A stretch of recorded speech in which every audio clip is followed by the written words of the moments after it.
Bonjour à tous, merci de nous retrouver pour cette émission un peu particulière. Oui, vous le voyez, on a changé de décor. Tous frères, quelles que soient nos confessions et quelles que soient nos croyances, on est donc à l'Esplanade des religions et des cultures à Bussy-Saint-Georges, en région parisienne.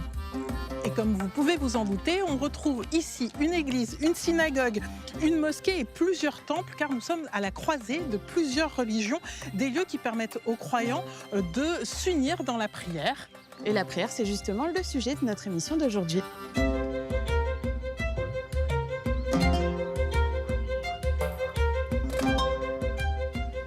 Alors nous sommes juste devant la mosquée Taouba où nous rejoignons notre invitée Dany. Bonjour Dany. Bonjour mesdames. Bonjour. Merci de nous accueillir. Comment ça va? Eh ben, ça va, Ravi merci. de te voir. Alors De même. vous êtes des Abîmes de Guadeloupe, même si votre cœur est martiniquais, n'est-ce pas? Alors ici, on est devant la mosquée Taouba, mais expliquez-nous justement qu'est-ce qu'elle fait sur cette esplanade des religions et de la culture. Alors l'esplanade des religions et des cultures, c'est cet endroit qui se trouve à Bussy-Saint-Georges, où il y a beaucoup de lieux de culte qui sont concentrés sur une allée, qui est l'allée de Montespan. Et du coup, nous sommes l'un de ces lieux de culte, et donc vous allez découvrir le centre islamique Val de Bussy, où se trouve bien entendu la mosquée de Bussy. Il y a une architecture très particulière et symbolique. Vous allez voir par exemple que la Maktaba repose sur 5 piliers, qui sont donc la préfiguration des 5 piliers de l'islam, la symbolique des 5 piliers de l'islam. Il y a la partie en fait qui est dédiée à l'enseignement, qui a ce toit qui monte vers le ciel comme ça, et qui donc symbolise l'ascension que produit la science et l'enseignement en général, la transmission du savoir. Et vous voyez qu'il y a un petit minaret aussi, voilà, oui, qui s'échappe comme ça du toit. Et puis le croissant qui est donc le symbole de l'islam. Voilà. Vous nous faites Super. visiter? Allez, je vous en prie. Bienvenue mesdames. Merci. Donc là, on est dans la salle de prière. Exactement. On est dans le masjid. Ah ouais, avec le super lustre, incroyable. Et le toit.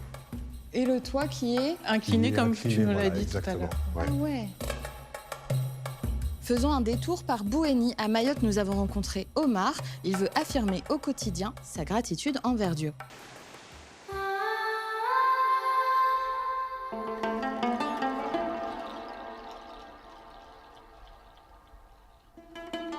Alors Dany, quel est votre rôle en tant que guide? Ça consiste en quoi exactement? Alors en fait, mon rôle à moi, c'est de faire visiter le centre islamique Val de Bussy. Et donc du coup, je reçois ici bien souvent des lycéens, des collégiens qui sont assis ici, comme vous, en ce moment. Et puis on leur explique les différentes composantes de cette pièce et évidemment ce qu'on y fait. Mais justement, je suis qu'est-ce très qu'il y a de attaché. particulier? C'est ma mosquée. Donc du coup, c'est ici que je prie, c'est ici que je me sens bien. Voilà, il y a aussi ce côté un peu refuge. Et puis c'est ici que j'ai rencontré plein de gens que j'aime énormément. Et donc je suis ravi d'accueillir ces jeunes gens et ces aussi moins jeunes dans ce lieu. Qu'est-ce que vous leur montrez par exemple ici? Quand on arrive dans cette partie en particulier, évidemment je commence par le nom d'Allah qui est là derrière moi. Et j'explique du coup pourquoi on l'a mis ici, qu'est-ce que ça représente pour nous, etc. Voilà. Dans le reportage, Omar Hassan Saïd, il parle beaucoup du remerciement, de la gratitude. Est-ce que c'est important pour les musulmans, ça? Oui, ouais, c'est un aspect de notre religion qui est central. Ça s'appelle le shukr en arabe. Cette gratitude, elle est omniprésente.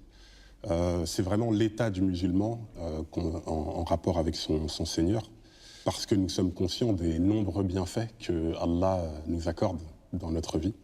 Et du coup, cette gratitude, elle est vraiment omniprésente dans notre pratique et aussi dans nos cœurs au quotidien, y compris lorsqu'il nous arrive des choses qui sont peut-être Ah oui, c'est qu'on ça, perçoit j'allais comme te quelque demander. chose Est-ce que ça de- vaut pour les roses et pour les épines ou pas? Nous, les musulmans, on a une intime et profonde conviction que tout ce qu'on vit est un bien, même si on a du mal à le percevoir, que tout ce qu'on vit est un bien, que parfois dans ce bien, dans ces difficultés, il y a des enseignements pour pouvoir devenir plus fort et appréhender l'avenir avec peut-être plus de force ou plus d'informations. Donc cette reconnaissance, elle est omniprésente, même si on n'arrive pas à percevoir tout de suite ce bien, on en est convaincu parce qu'on sait que pour nous, il n'y a que le bien dans la main d'Allah. Et comment justement vous remerciez Allah? Est-ce que vous avez une façon particulière de le remercier pour les roses ou les épines? En fait, il y a un mot déjà que vous avez sans doute déjà entendu, qui est le mot Alhamdulillah. Alhamdulillah, ça veut dire la louange appartient à Allah. Et du coup, c'est un mot qu'on dit fréquemment pour exprimer cette reconnaissance. D'ailleurs, la prière commence par Alhamdulillah, la Fatiha qu'on doit réciter, la sourate qu'on doit réciter au début de chaque prière, commence par Alhamdulillah. Donc l'expression de cette reconnaissance, elle est omniprésente, y compris dans la prière. Et c'est important aussi de remercier l'autre. C'est très important de remercier l'autre. Le prophète, sallallahu alayhi wa sallam, il a dit celui qui ne remercie pas les hommes ne remercie pas Allah. Donc évidemment, cette gratitude, elle s'exprime aussi envers les gens qui nous ont fait du bien ou plus simplement qui nous accompagnent en fait. Voilà, donc je vous remercie du coup d'être venu merci ici. à toi. Merci à toi. Voilà.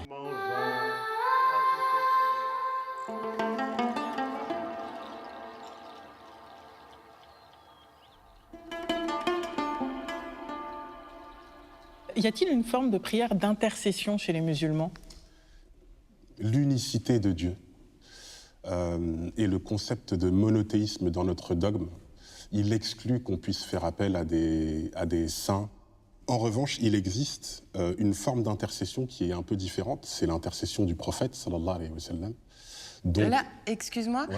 là tu viens de dire son nom et tu as dit une phrase juste après. Est-ce Ouais. que tu peux Ça nous veut dire traduire quoi ce que tu dis? sallallahu alayhi wa sallam, ça veut dire que la paix et la bénédiction d'Allah soient sur lui. Donc là, tu es un peu en train de faire une prière d'intercession pour lui, là. Je Tu suis en pries pour lui. train de demander à Allah de Ah. bénir notre prophète. D'accord, donc il y a Donc, une du forme coup- d'intercession. En fait, on s'adresse toujours à Allah. Ouais. Les musulmans, on s'adresse toujours à Allah. C'est-à-dire que l'intercession, au sens où nous on l'entend, passera toujours par Allah pour vous, alors que pour nous, enfin pour les chrétiens, ça peut passer par le saint, aller vers Dieu, et vous c'est ça. Dieu En vers... fait, nous, ok. on a une relation directe dans l'adoration avec Allah.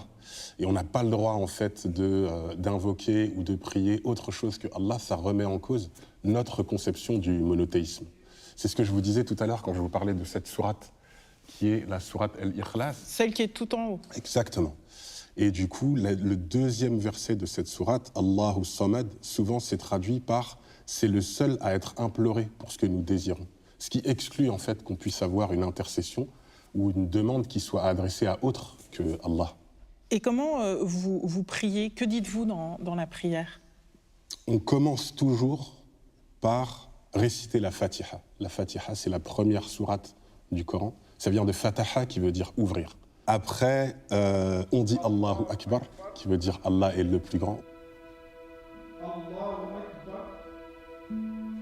Allahu Akbar.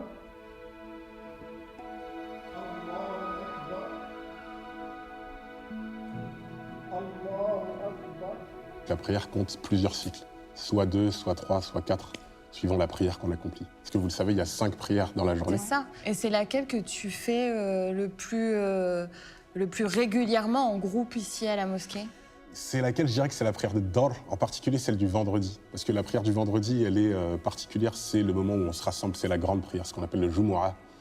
Jumu'ah, ça vient de Jama'a, qui veut dire se rassembler en fait. Et donc c'est la grande prière. Et le pourquoi vendredi. c'est important de se rassembler pour prier? Qu'est-ce que dit la tradition islamique là-dessus?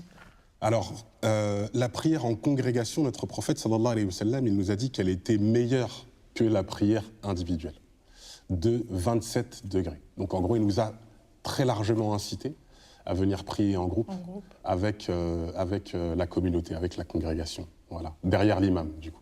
Et toi, ça t'apporte quoi de prier en groupe? Effectivement, en tout cas, c'est quelque chose que je ressens à titre personnel. C'est-à-dire que lorsque je prie, par exemple, tout seul chez moi, eh bien, en termes de ressenti, en y a termes moins de d'émotion dans la force, prière, voilà, c'est pas du tout la même chose que lorsqu'on prie ensemble. Je sais pas si vous avez déjà vu des musulmans prier. En fait, on est alignés derrière l'imam. On est vraiment serrés les uns aux autres. Vous faites L'imam corps, récite. Voilà, exactement. Il y a une forme d'unité qui porte aussi peut-être cette émotion qu'on peut ressentir dans la prière en congrégation. Et puis prier à la mosquée aussi, c'est pas pareil.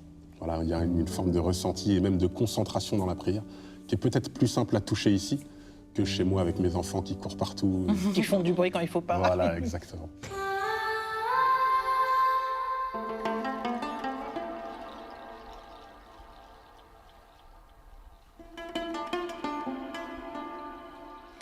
Chez les hindous, la méditation a pour but d'entrer en communion avec le divin, de purifier son mental, par exemple, et les pensées négatives. Peut-on dire que chez les musulmans, la prière est aussi une sorte de méditation?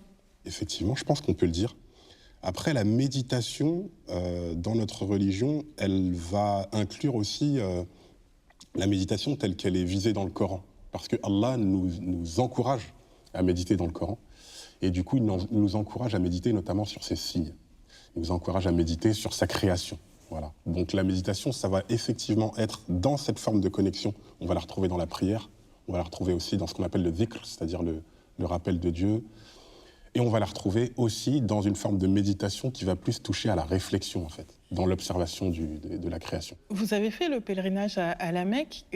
Quels souvenirs vous en gardez et surtout, comment vous le décririez?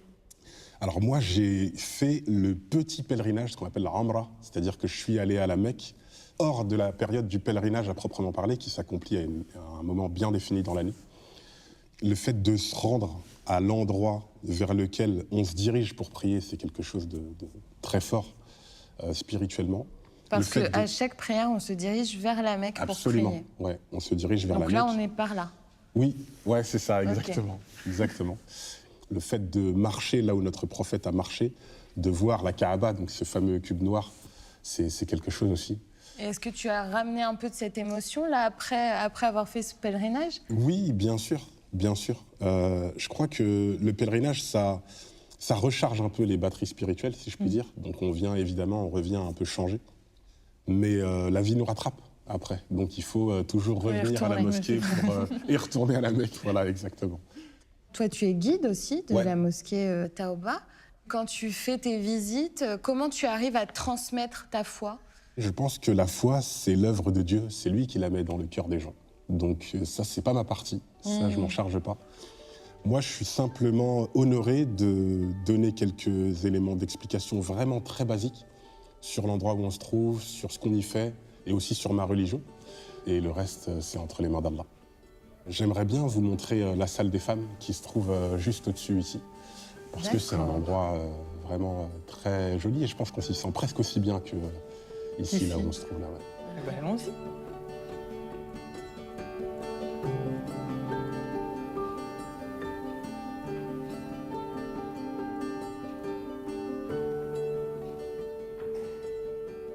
Ici, c'est l'endroit où les femmes prient. Donc, il se passe exactement la même chose que ce qui se passe en bas. C'est-à-dire que les femmes suivent l'imam, s'inclinent et se prosternent derrière lui. En islam, les femmes et les hommes ne prient pas mélangés les uns aux autres. Donc, classiquement, et notamment dans la mosquée du prophète à l'époque, sallallahu alayhi wa sallam, elles priaient derrière les hommes. Et en fait, ici, on a fait le choix, pour pouvoir accueillir plus de dames, de leur réserver un espace particulier qui est donc cette mezzanine. Et on aime bien le fait qu'elle prie au-dessus des hommes, d'ailleurs. Ah ouais, c'est pas mal. Une remarque qui m'est faite très fréquemment. Ouais. Elles sont au-dessus de nous, effectivement. C'est un beau signe. Ouais, tout à fait. Alors, nous arrivons au terme de notre émission. Est-ce que vous avez un dernier mot pour nos téléspectateurs? On est ici à l'Esplanade des religions et des cultures. Venez nous rendre visite. Il y a plein de lieux de culte à voir, plein de temples et de mosquées. Voilà, on espère les accueillir nombreux pour leur faire visiter cet endroit hors du commun. Donc, vous êtes les bienvenus. Et comme notre émission était sur le thème de la prière et que la prière est un partage, que diriez-vous d'aller boire du thé? Allez, allons-y. Merci et à bientôt. À la semaine prochaine. À bientôt, merci David. Avec plaisir. On va boire du thé.